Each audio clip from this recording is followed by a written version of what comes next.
Continuing the topic of low tar and tar-free gasifiers that require minimal filtering for gas purification, for example, one cyclone and one fabric filter. I present to you an extremely simple gasifier made from a 100 mm diameter pipe that is only 500 mm long. During testing, this gasifier generated 5 kilowatts of electricity. In my previous videos, I have already shown gasifiers with multiple furmen belts that reduce the amount of tar in the gas by almost 50 times compared to the regular invert gasifier. This gasifier comes from the same field.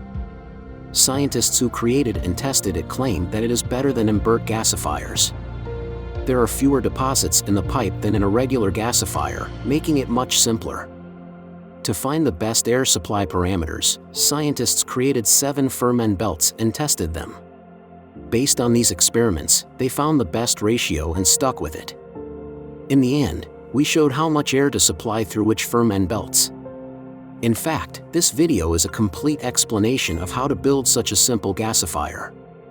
To learn how to make this gasifier and on what principles it operates and why, those who have subscribed to the closed videos will find out. See you in the sponsors section. If you are not ready to subscribe, you can contact me on WhatsApp, and I will make sketches for you on a paid basis. See you soon.